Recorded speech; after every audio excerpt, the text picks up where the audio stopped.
Chers téléspectateurs du micro du Pasteur Bobo, partout où vous êtes à travers le monde, nous vous disons bonjour ou bonsoir, ça dépend de l'heure à laquelle vous nous regardez. Vous êtes de plus en plus très nombreux à pouvoir nous suivre. Ici c'est Bruxelles, capitale de la diaspora congolaise, mais aussi capitale de l'Europe. Nous sommes encore avec Madame Justine Poyo Kassavubu, qui vous aimez tant. Vous avez été très nombreux à pouvoir nous appeler par rapport aux émissions de Madame Justine Poyo Kassavubu.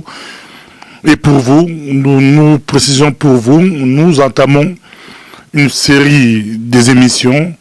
Nous allons parler de sa biographie. Les gens aimeraient bien savoir, on aimerait bien savoir qui est Madame Justine Poyo Kassavubu. On va parler des périodes, des périodes par rapport à notre pays, la période de la décolonisation. Nous allons prendre des 50 à 60. Nous allons prendre des 60 à 70, l'indépendance et les coups d'État de M. Mobutu. Nous allons prendre des 70 à 90, la dictature de Mobutu. Nous allons prendre de 90 de 1990, comme disent les Belges, à 2016, démocratie ou néocolonialisme. Dans tout cela, c'est bon. On va essayer un peu de parler de Justine Poyo Kassavubu. Bonjour Madame Justine Poyo Kassavubu. Bonjour Pasteur Bobo. On vous suit partout à travers le monde. Comment vous portez? Oui, ça va très bien, merci. Nous commençons directement, on commence directement par vous. Pour la période de la décolonisation, où il y avait un parti politique qui s'appelait l'Abaco régnait. Mais vous, où étiez-vous? Écoutez, l'ABACO, c'est l'association culturelle pour la promotion de la langue Kikongo et de la culture Congo, qui avait été fondée en 50 par Edmond Zezalandou et auquel mon père a pris part. Et donc moi, je suis effectivement né pendant la période de la décolonisation. Et donc l'ABACO, oui, c'est un mouvement culturel qui nous a vu naître.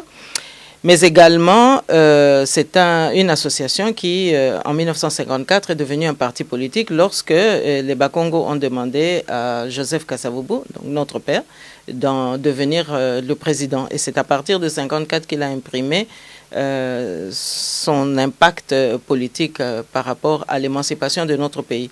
Donc, je suis né dans cette ambiance, donc à Léopoldville, notre capitale qui s'appelait ainsi à l'époque. Et donc, oui, la lutte politique, c'est mon ADN tout à fait naturel. Né à Léopoldville, vous êtes vraiment, on dit, quinoise. Né là-bas, c'était dans quelle maison?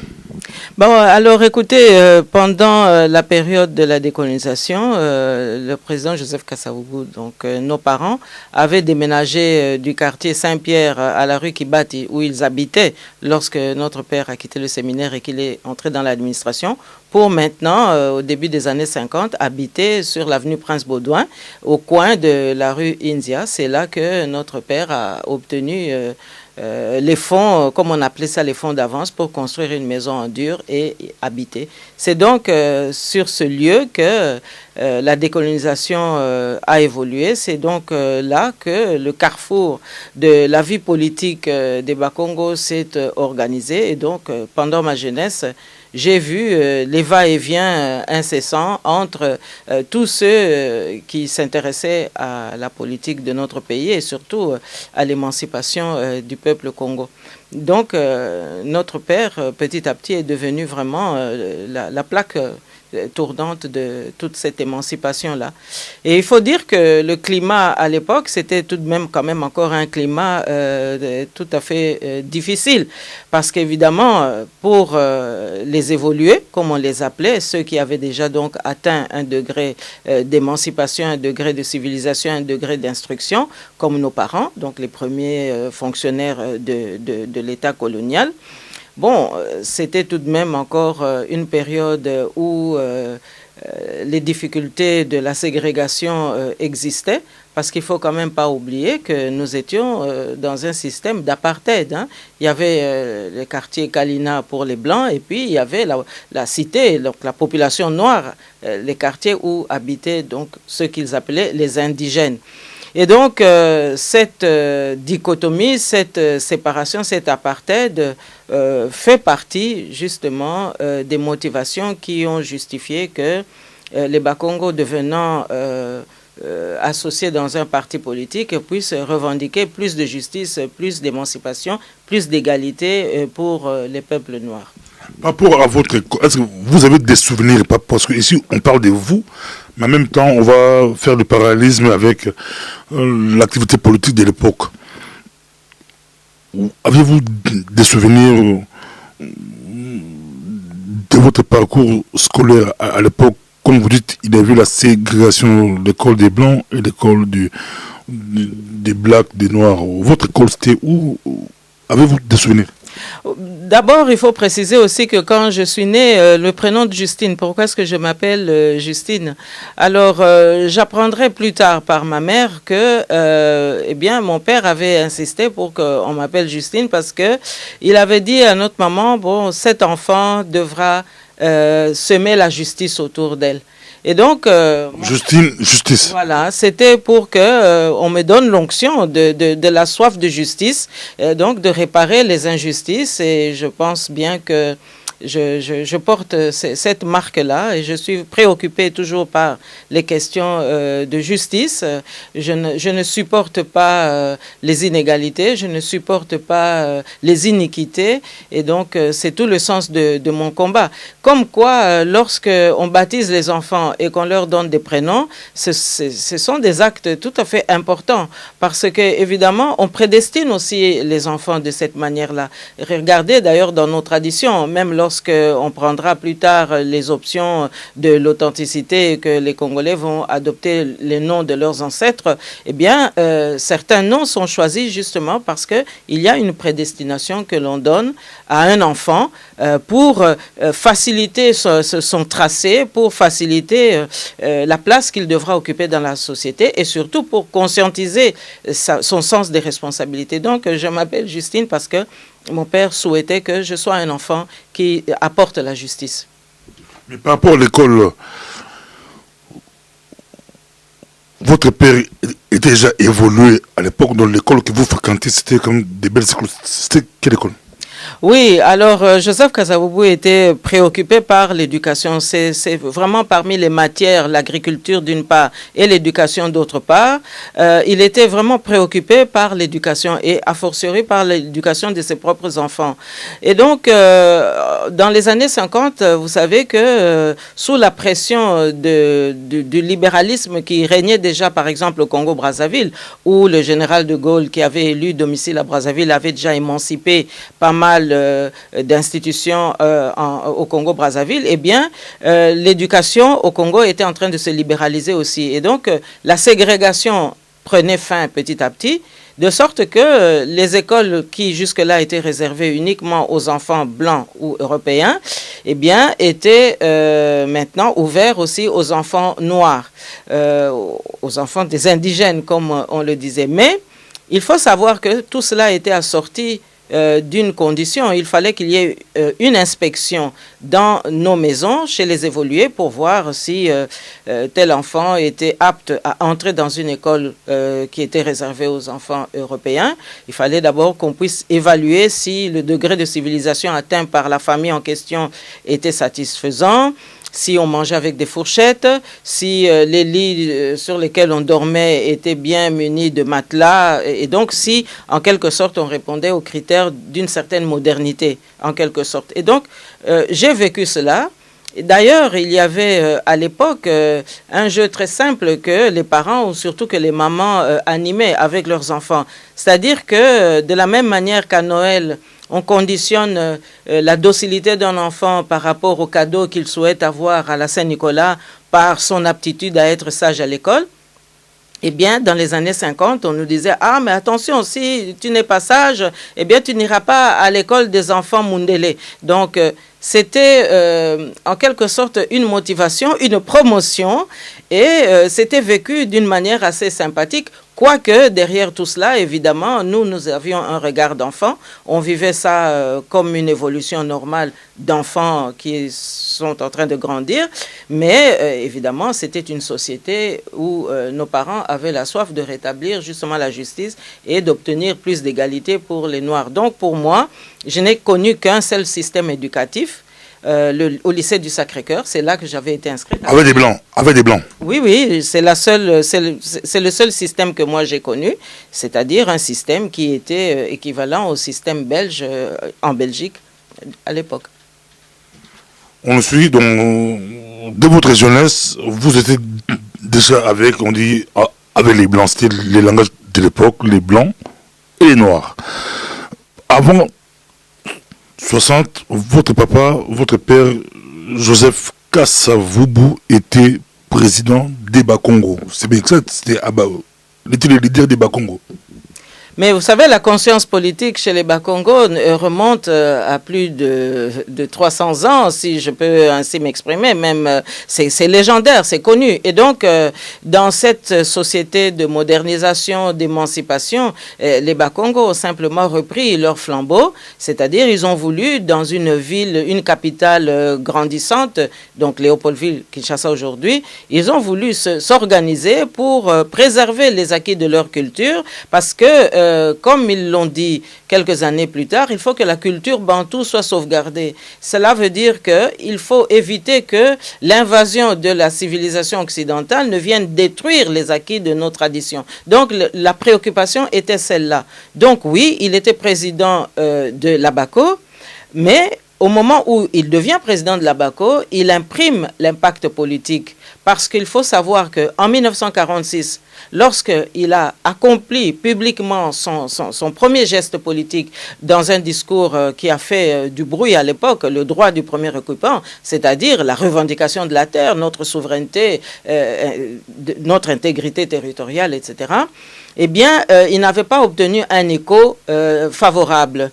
Et donc, il a dû patienter, et au moment où justement l'outil lui est donné, c'est-à-dire de conduire son peuple vers une meilleure destinée, eh bien, il ne pouvait le faire qu'avec des arguments politiques. Et c'est à partir de ce moment-là que l'ABACO devient un parti politique.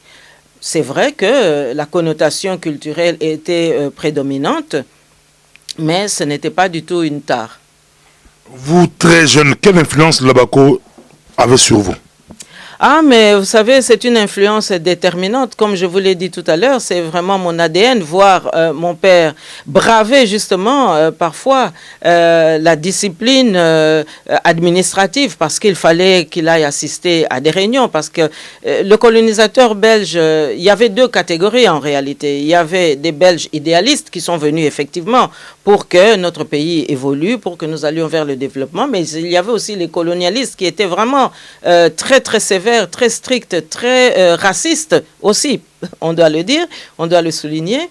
Et donc, par rapport à cet environnement-là, oui, voir mon père qui était convaincu de la juste cause qu'il défendait, c'est-à-dire notre terre, la justice pour tous les Congolais, et puis surtout beaucoup plus d'égalité et aussi le droit de gouverner.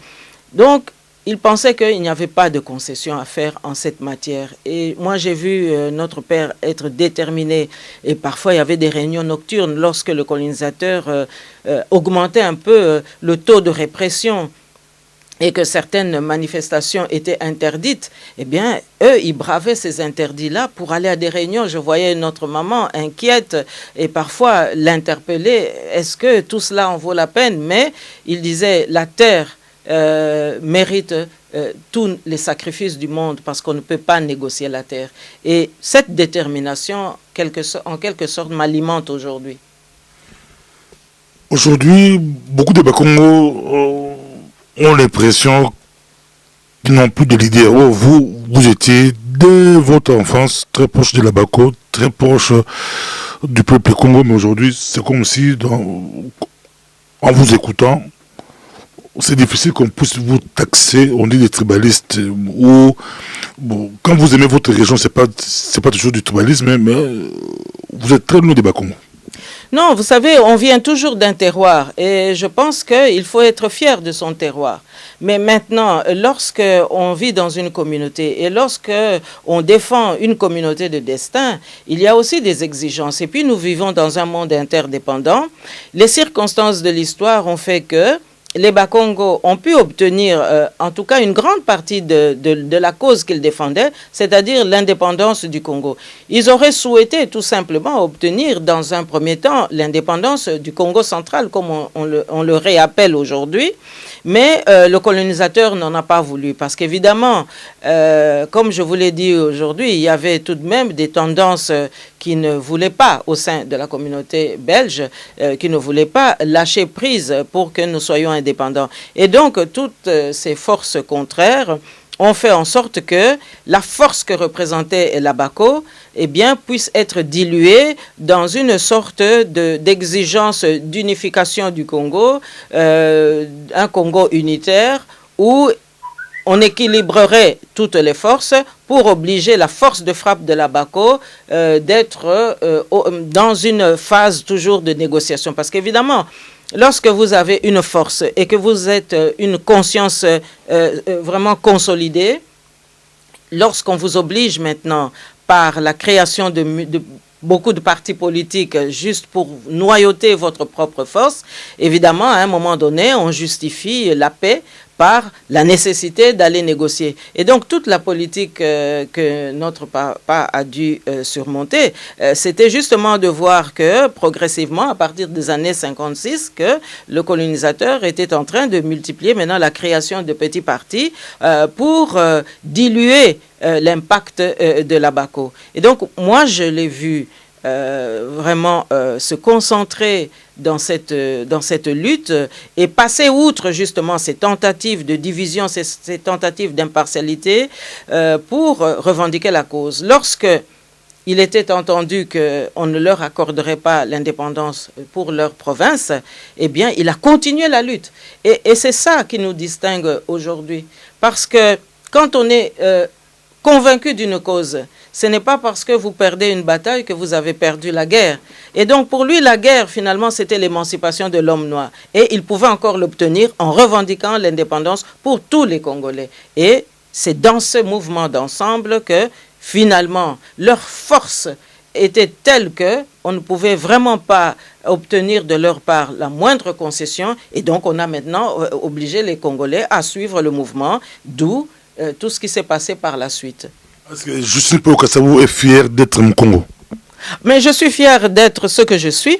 Je suis d'abord fière d'être la fille d'un président de la République qui a été exemplaire. Et je crois qu'aujourd'hui, ce n'est pas parce que c'est mon père que je le dis. Je crois que les Congolais maintenant, au regard de ce qu'est devenu notre pays, eh bien, les mérites de Joseph Kasavubu commencent à ressurgir. Et donc, je suis fière d'être ce que je suis. Je suis fière du papa que j'ai eu.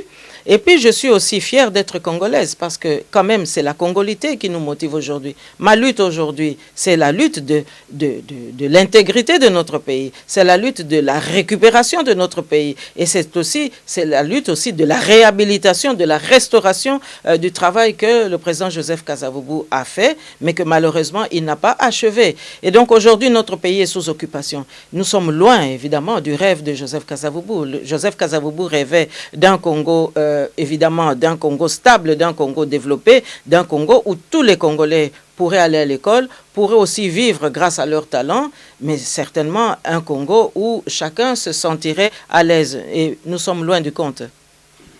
Donc on vous voit beaucoup plus comme Mundele, une blanche, très sévère, très dure, la dame de fer, sérieuse, dure. Parlez-vous Kikongo?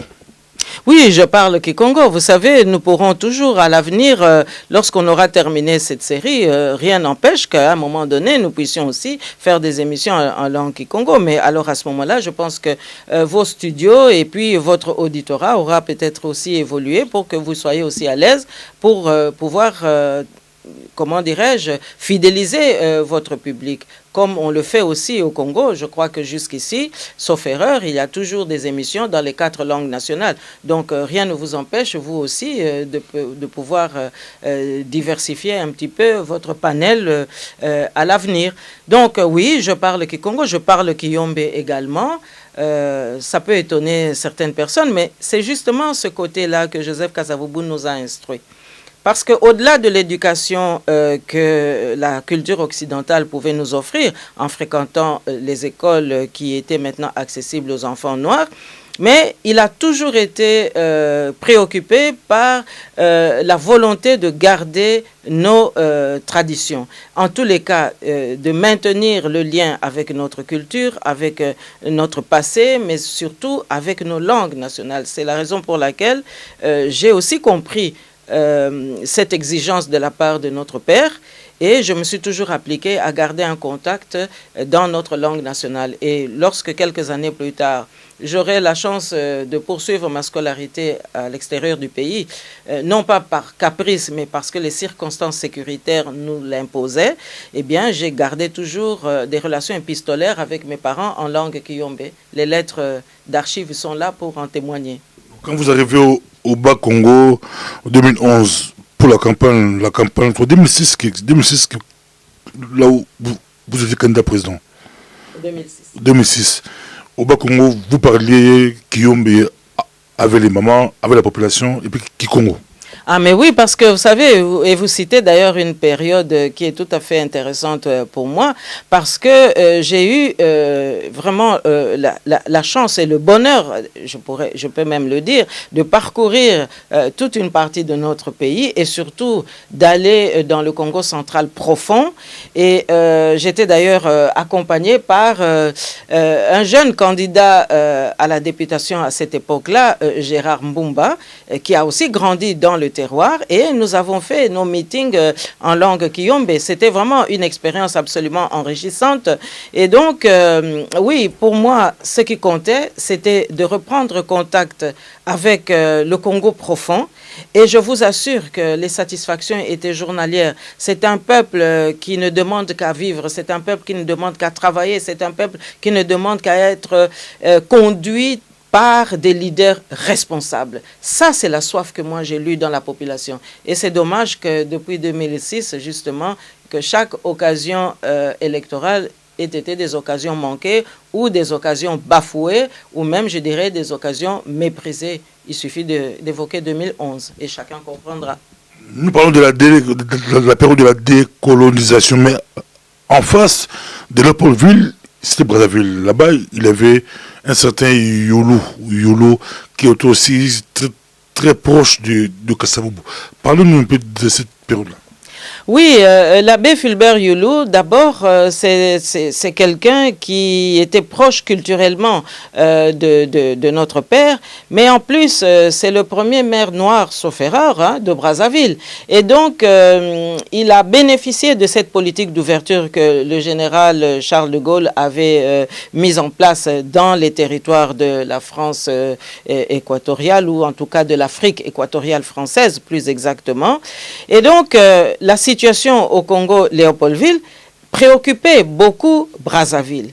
Et ce rapprochement culturel, c'est-à-dire Mukongo comme Kasavubu, a facilité l'accompagnement que Youlou, évidemment avec lui les Français, pouvaient donc octroyer aux leaders nationalistes Bas-Congo.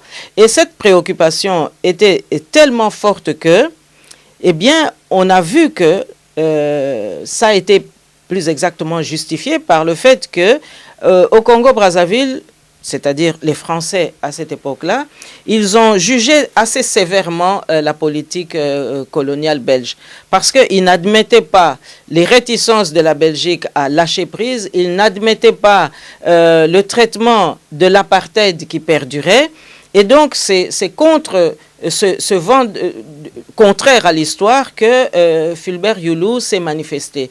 Et cette solidarité a été aussi loin que la volonté d'offrir aux leaders Bakongo, lorsqu'ils seront vraiment menacés sur le plan sécuritaire par l'autorité coloniale, à offrir l'exil aux familles des leaders nationalistes Congo qui ont pu maintenant mettre leur famille pendant quelque temps à l'abri à Brazzaville, parce qu'il faut savoir quand même que entre 1956, lorsque l'association Conscience africaine a publié le manifeste tenant compte de l'émancipation vers l'indépendance, eh bien, la BACO a aussi accéléré sa propre marche en publiant un contre-manifeste.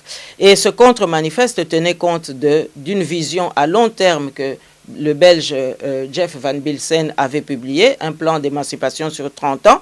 Et donc, à partir du moment où tous les abakistes étaient pour que cette émancipation non pas prenne 30 ans, mais qu'on aille beaucoup plus vite, alors évidemment, on a poussé le colonialiste à être beaucoup plus répressif aussi. Parce qu'évidemment, il n'était pas question pour les plus durs d'entre eux de lâcher prise et de laisser la main mise à des forces extérieures ou des forces qu'ils ne contrôleraient pas. Il fallait qu'ils gardent le Congo sous contrôle. Et donc, toutes ces forces nationalistes qui voulaient aller vers plus d'émancipation, eh bien, il fallait les réprimer. C'est comme ça que l'insécurité s'est accrue dans Léopoldville et qu'à un moment donné, nous nous sommes retrouvés en exil à Brazzaville parce que ce n'était plus possible de mener une vie normale dans Léopoldville. Il y avait trop de répression, trop d'arrestations et même des enlèvements. D'ailleurs, à l'époque, on appelait Mundele Mwinda, c'est-à-dire ce phénomène qui venait enlever des enfants noirs qui étaient finalement portés disparus. Quel souvenir avez-vous personnellement pendant cette période, on dit macabre, triste? Oui, c'est une période très triste parce que notre père a pris énormément de risques, mais il nous a aussi exposés à ces risques. Moi, je me souviens de certaines nuits où nous devions fuir notre domicile parce que les arrestations pouvaient intervenir à tout moment.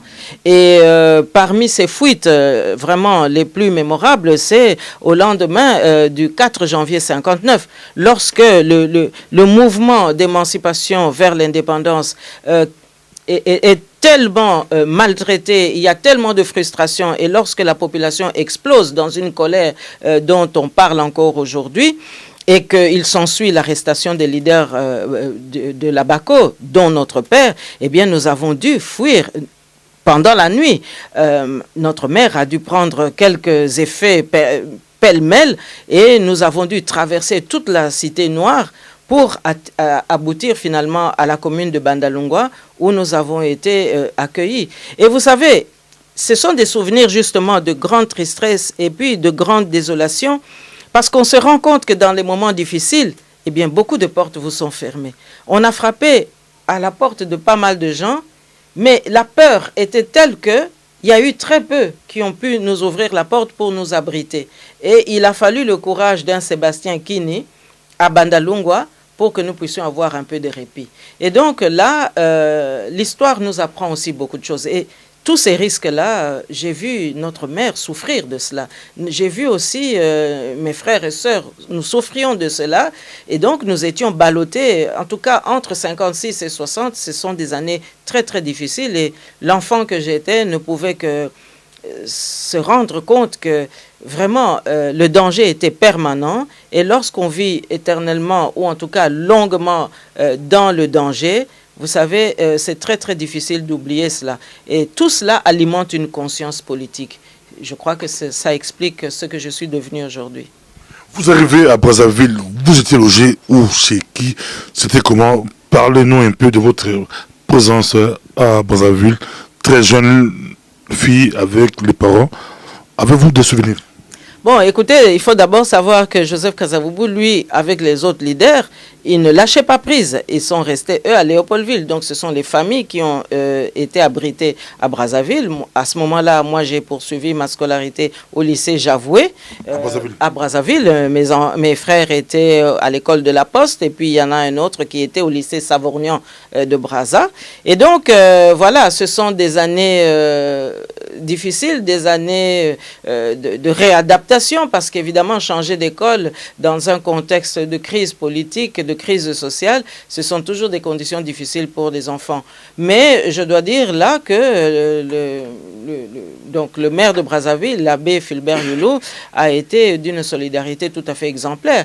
Et d'ailleurs, on ne rend pas souvent hommage à cette personnalité-là, parce qu'il faut se souvenir que jusqu'ici, c'est quand même la seule personnalité politique africaine, congolaise de surcroît, qui a bravé l'autorité occidentale pour dire tout haut à la tribune des Nations Unies, un certain 18 novembre 1960, tout le mal qu'il pensait de la politique de décolonisation belge et tout le mal qu'il pensait de la manipulation par rapport au Congo-Kinshasa.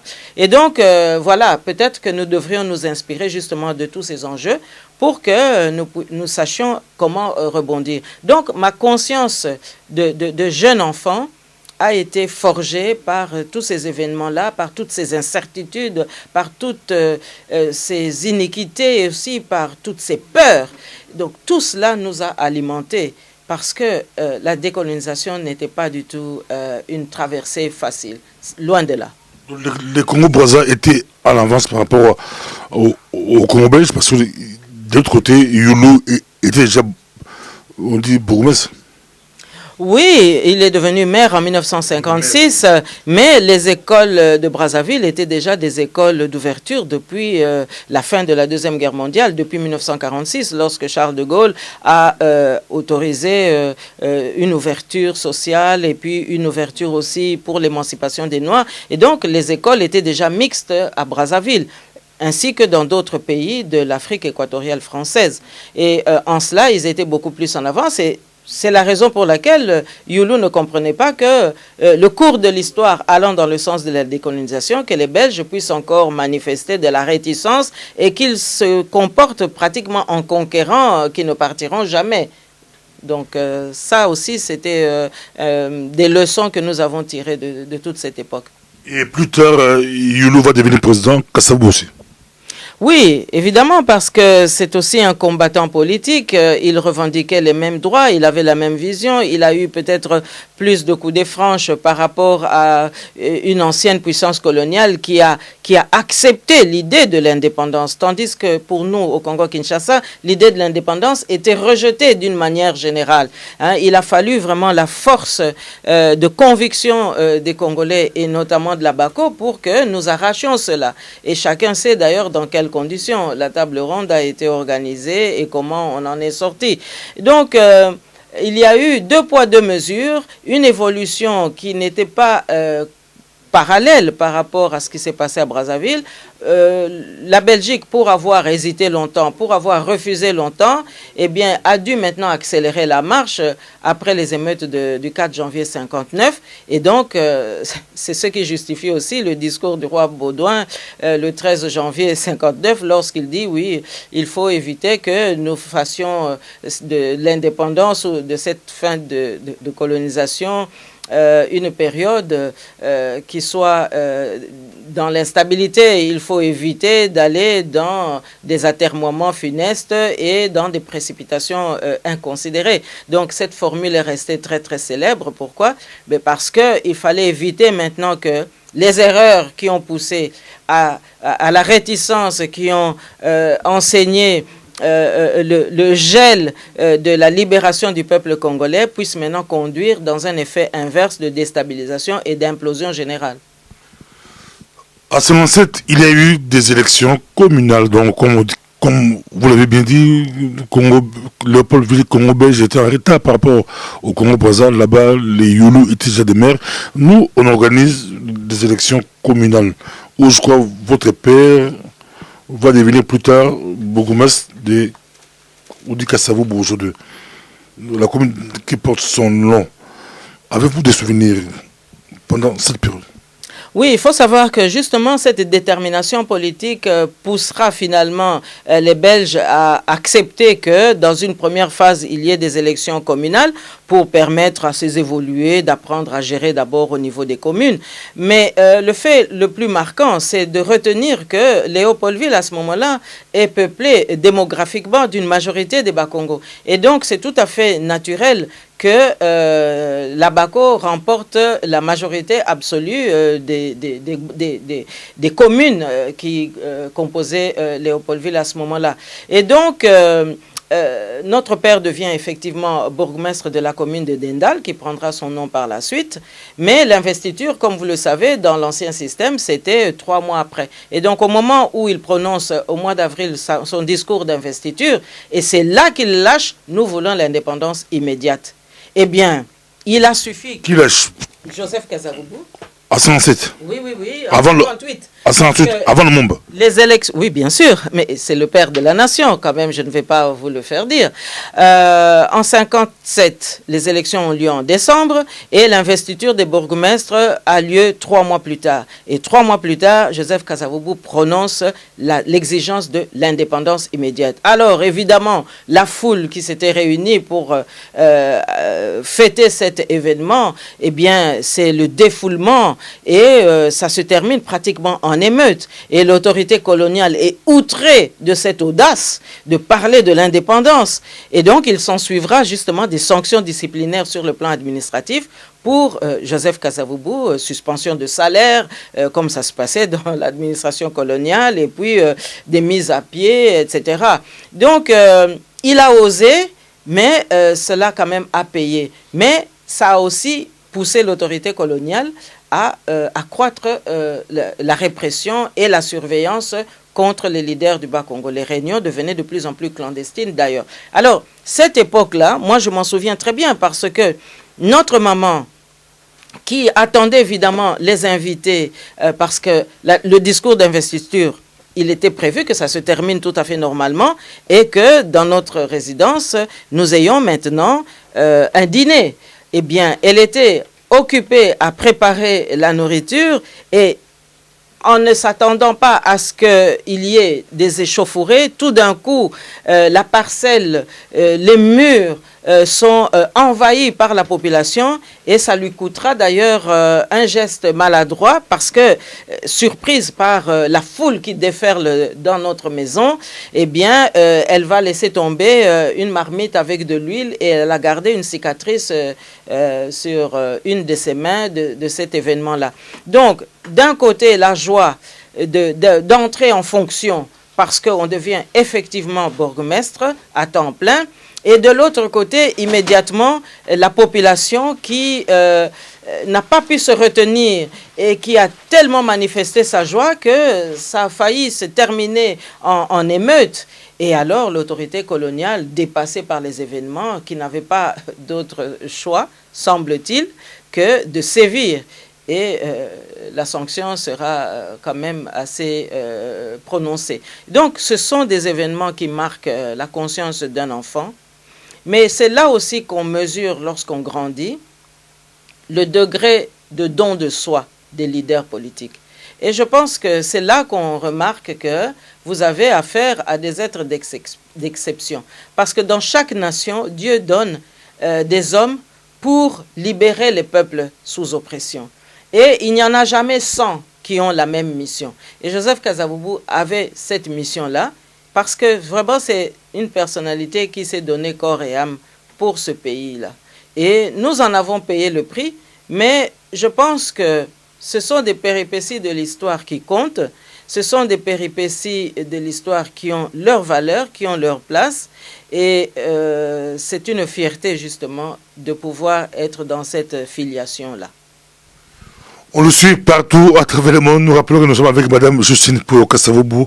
En Lingala, aujourd'hui, ça serait un peu compliqué. Je ne sais pas si on pourra entrer à Lingala, mais là d'autres, c'est très bien en français. Beaucoup, pour avoir large public, on pourra peut-être continuer en français, voir si possible, répéter deux, trois questions en Lingala, qu'on a déjà parlé en français, pour aider les autres aussi, qui aime tant la façon dont Madame Justine Pouyo Kasavubu maîtrise aussi la langue lingala.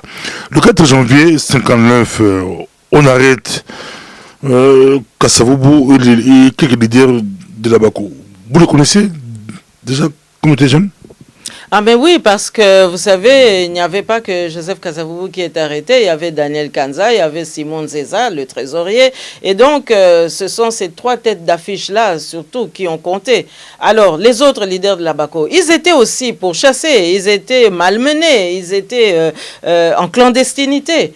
Hein? Et donc, on ne les arrête pas immédiatement. Ça, je dois quand même ici le préciser. Il y a d'abord, ils se cachent, ils sont en clandestinité. Et c'est la période où, justement, nous sommes hébergés à Bandalungwa, comme je l'ai dit il y a un instant, et notre père prend le large. Donc, il entre en clandestinité. Et lui qui espérait devenir prêtre quelques années auparavant, et comme vous le savez, son itinéraire avait été stoppé parce que l'Église catholique considérait qu'il avait un esprit trop critique pour continuer dans la prêtrise. Alors aujourd'hui, dans la clandestinité, donc en 59, eh bien, il va se déguiser en prêtre. Donc vous voyez comment l'ironie de l'histoire parfois peut vous prendre dépourvu. Donc l'abbé Loya, qui fut vraiment un proche de la BACO, lui prêtera concours pour que dans cette période-là, il puisse passer cette époque de la clandestinité en quiétude. Donc, il aura l'idée de le déguiser en prêtre pour qu'il puisse passer inaperçu. Bon, mais comme il était quand même convaincu de sa cause, et au bout de quelques jours, eh bien, Kasavubu lui-même mettra fin à cette clandestinité pour aller se présenter devant les autorités coloniales. Et c'est donc à ce moment-là qu'on va l'arrêter. Avez-vous déjà été tenté de refaire la BACO? Vous savez, la BACO, c'est un patrimoine. La BACO, c'est une mémoire. La BACO, c'est une conscience. Donc, au départ, c'est tout de même un vestige sacré. Bon.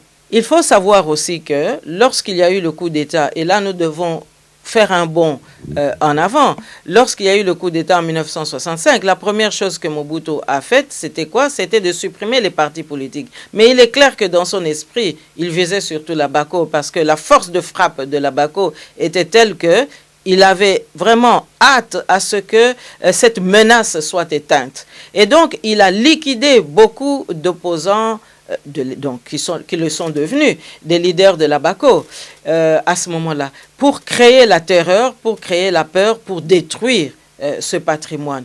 Et il faut dire qu'une dictature de 32 années, eh bien, ça finit aussi par user les hommes. Et donc, le patrimoine de la BACO a été quand même préservé dans les cœurs, dans les maisons, parce qu'une fois que Mobutu est tombé, après 1997, moi j'ai vu beaucoup de Bakongo montrer des souvenirs, montrer leur attachement à ce qu'a été la BACO. Mais de là à dire que refaire la BACO comme telle, il aurait fallu d'abord que les Bakongo retrouvent leur unité.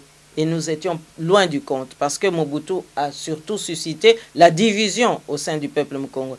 Il aurait fallu pour cela que les Bakongo puissent se nourrir de ce passé commun. Mais politiquement, ils n'en étaient pas capables parce que le leadership Mukongo avait été totalement décapité. Et donc, ça prend aussi un temps pour renaître tout cela. Et donc, les Bakongo ont été quand même un peu en porte-à-faux par rapport à leur culture. Et je dois dire qu'ils ont aussi péché, souvent par eux-mêmes, parce que la culture que Mobutu avait mise en place a fini aussi par les affecter. Mais ça, c'est une autre histoire. On pourra peut-être s'y pencher un autre jour. Le 13 janvier 59, le roi arrive au Congo, à Léopoldville. Le roi fait un discours. Le roi Baudouin. Il fait un discours. Avez-vous des souvenirs? Parce que si on parle de vous aussi, comment avez-vous vécu cette période, le roi à Léopoldville? Moi, je me rappelle surtout de la légende, en quelque sorte, parce que, vous savez, la décolonisation, c'est aussi la période où la Belgique change de leadership. C'est-à-dire que le roi Léopold III a abdiqué en faveur du roi Baudouin. Donc c'est un jeune roi qui est célibataire et en plus qui est considéré comme un bel homme. Et donc lorsqu'il arrive au Congo, on l'a même surnommé Bwana Kitoko, c'est-à-dire le bel homme, le beau garçon, etc. Et donc, en plus, il avait cette majesté dans sa tenue blanche qu'il arborait, qu'il portait lorsqu'il est venu au Congo. Donc, moi, je me rappelle que son premier voyage, il y avait des manifestations du côté du stade qui est devenu le stade Tata Raphaël aujourd'hui. Bon, où j'entends encore la voix de ma mère dire, oui, le roi, Bwana Kitoko, c'est tout ce dont je me rappelle, parce qu'évidemment, quelques années plus tard, j'apprendrai parce que je suis devenu adulte à ce moment-là que, évidemment, ce jeune roi a eu tout le chaudron de la décolonisation sur les bras et qu'il s'en est remis, évidemment, à son gouvernement, comme la constitution belge le lui impose. Hein. Eh bien, c'était un roi qui a, je pense, essayer de suivre au mieux que possible les recommandations de son gouvernement. Mais il est clair que ce roi étant jeune, je me souviens aussi qu'au 30 juin, lorsqu'il est affecté parce que Lumumba prononce un discours qui n'est pas attendu, bon, c'est aussi la jeunesse à ce moment-là qui réagit. Je suis sûr que si le roi Baudouin avait 50 ans, à ce moment-là, peut-être qu'il aurait gardé sa maîtrise et que probablement la crise n'aurait pas eu lieu. Bon, mais enfin, je crois que le roi Baudouin a surtout laissé une bonne image chez toutes les mamans congolaises. Moi, je me rappelle, dans certaines maisons, il y avait toujours... on était quand même encore sous colonisation, hein, et il y avait quand même toujours la photo du roi par-ci, par-là. Donc, les Congolais ont toujours été plutôt bons enfants. Ils auraient été prêts à accepter un accompagnement de la Belgique qui se fasse dans la loyauté, qui se fasse dans la justice. Mais là où vraiment les choses ne pouvaient pas perdurer, c'est cette injustice dont les leaders de la BACO se sont fait l'écho et les porte-parole. Comme c'est des séries, la dernière question, je vais la poser en lingala, mais je vous promets, vous les francophones, là, suivez la partie 2. On va commencer par cette question, mais en français. 30 juin 60, madame, je suis pour Kassavoubou. 30 juin 60, au commis, moi, Naya président. Moi, Naya président, la fille du président. C'est ça qui m'a dit, tout le monde s'appelle Lipanda, yo, au commis, moi, Naya président. C'était comment? Maintenant, des solos, il y a période, voilà. Moi, le président. Est-ce que l'habitude, beaucoup de la street, rigueur, voilà. Moi, un zombo. Les alagités, mais un zombo, je peux pas un zombo naturel, ou un zomboté, mais moi, l'un de l'un zombo est différent. Moi, fierté, orgueil, mais on a fierté. Moi, fierté, mon président.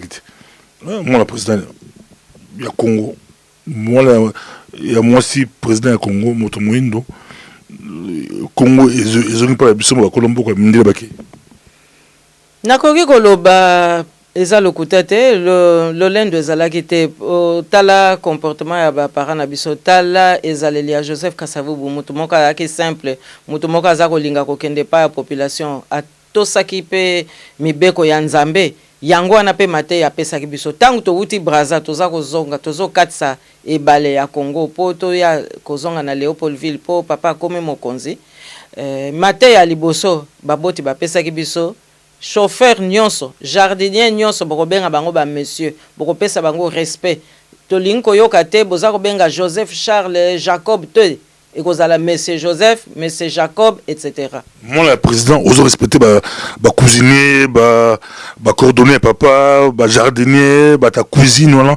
Oso pesa bon respect, bali kolanda, tala bango penza, bali kolanda yo, eza histoire. Bon, so moto muso pa yele lo ayeko démentir yo, parce que ça pas la buno.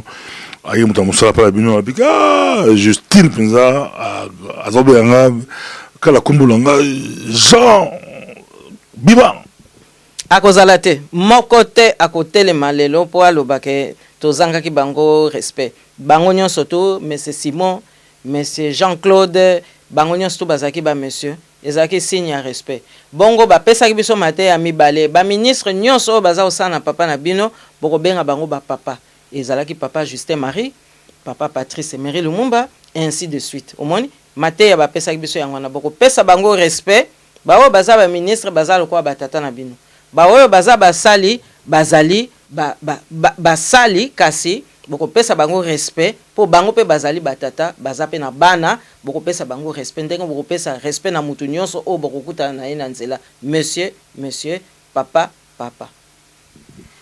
eza extraordinaire toza na yo nde tomonaki mwana ya Obama ya mwasi Sacha Obama ye akendaka mpe kobeta mwa kayu na ye mwana ya bezo blanche aki kobosala job étudiant donc Kasavubu tokotuna balinia ba Obama te Obama nde il avance ba te Obama nde azolanda ba mateya ya ba leader oyo nzambe asapesa biso na mokili Obama aza kolanda exemple ya Kasavubu aza kolanda exemple ya Mandela et ainsi de suite kasi eloko pe na koyebisa yo ndenge papa na biso ateyaki biso tango akomi président de la république oza na posa tourne disque oyebi na période wana tango African Jazz aza kobetela biso ba mindule moko ya makasi oke jazz ye pe atika la simate oyebi ba tourne disque moko ebimaka ya Topaz oza oyeba soki Topaz na kanisi ezalaki ba tourne disque mike mwana nini te oya kozala na posa azala pe na tourne disque na kati ya ndaku na bango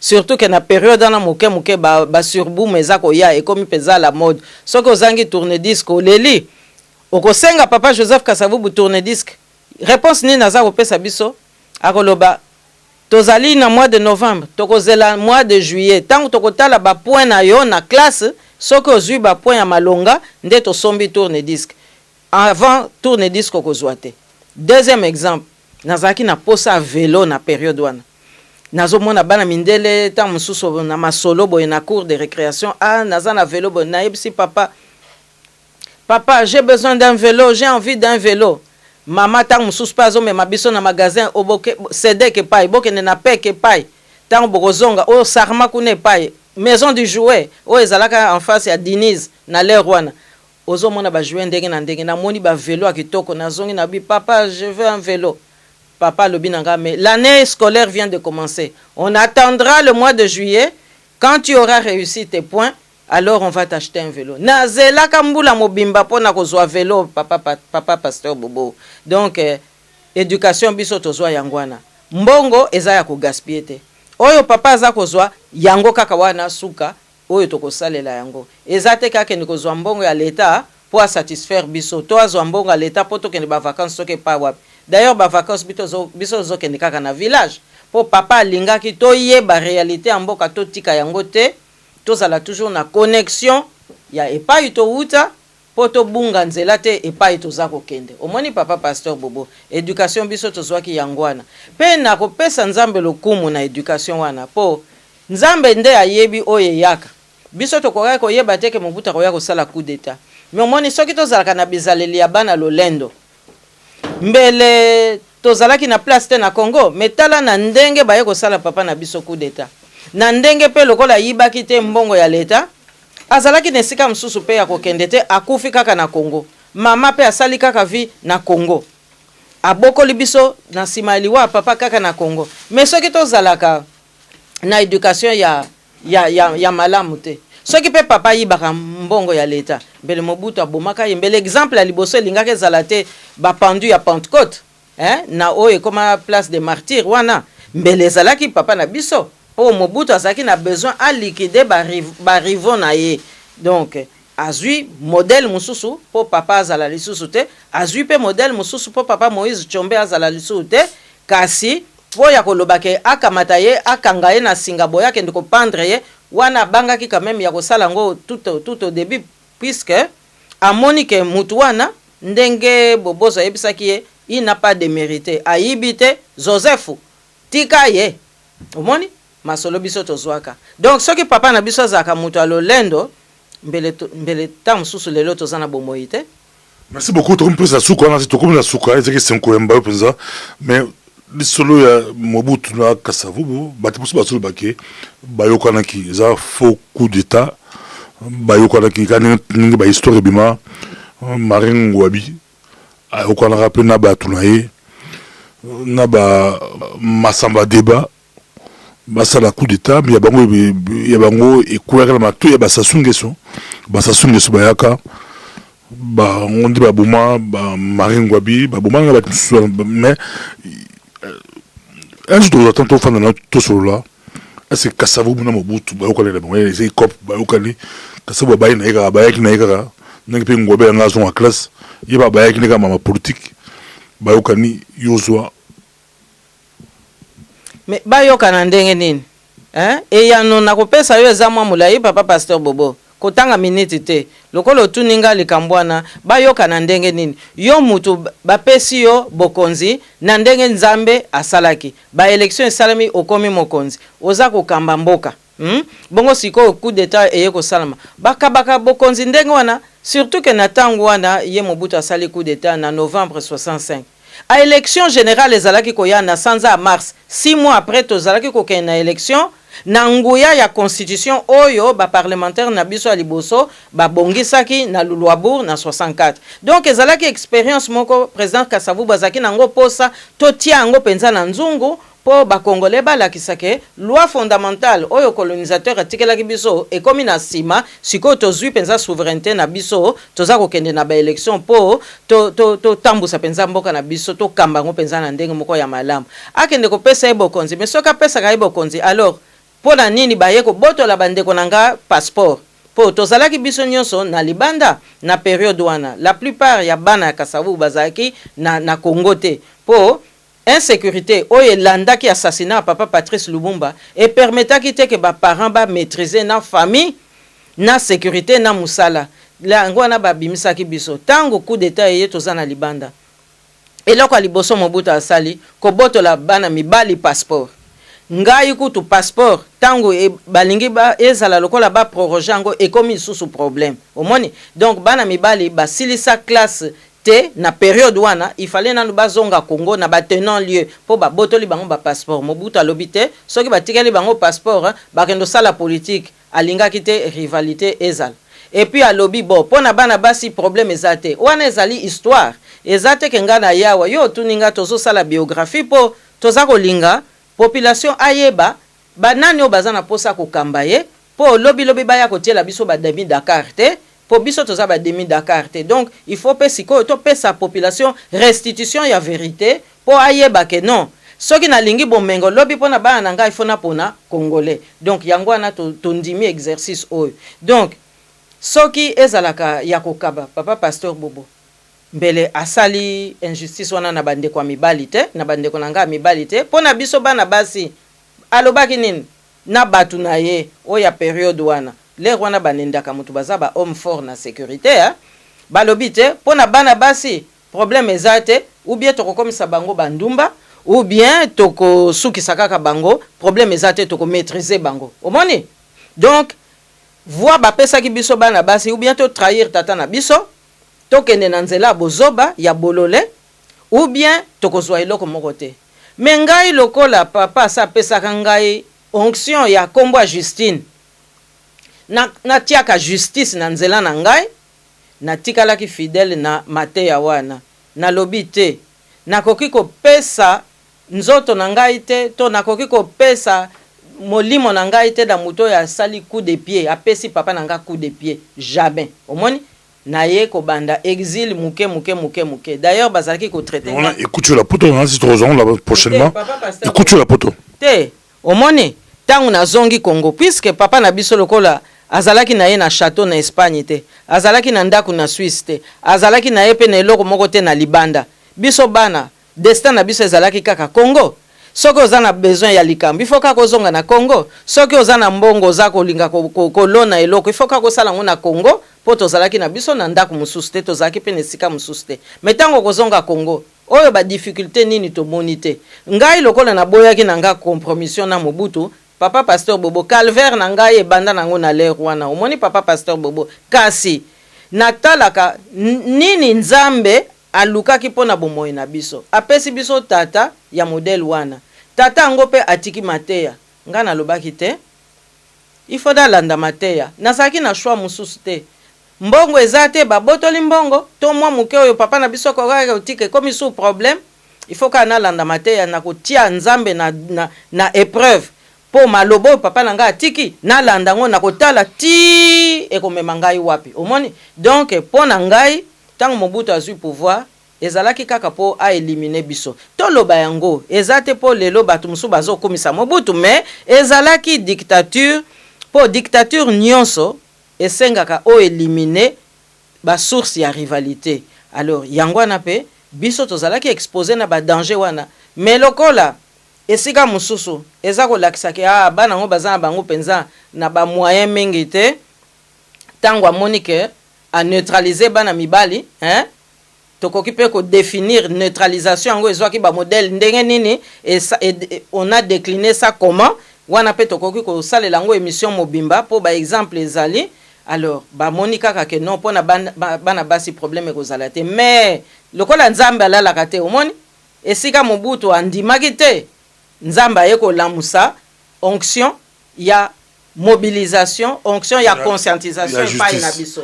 Merci beaucoup. Là, c'est ça qui c'est mon madame.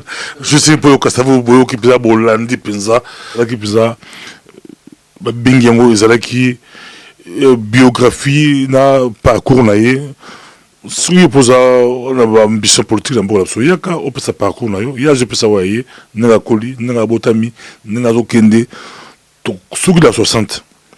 Donc continuons prochainement. Merci beaucoup.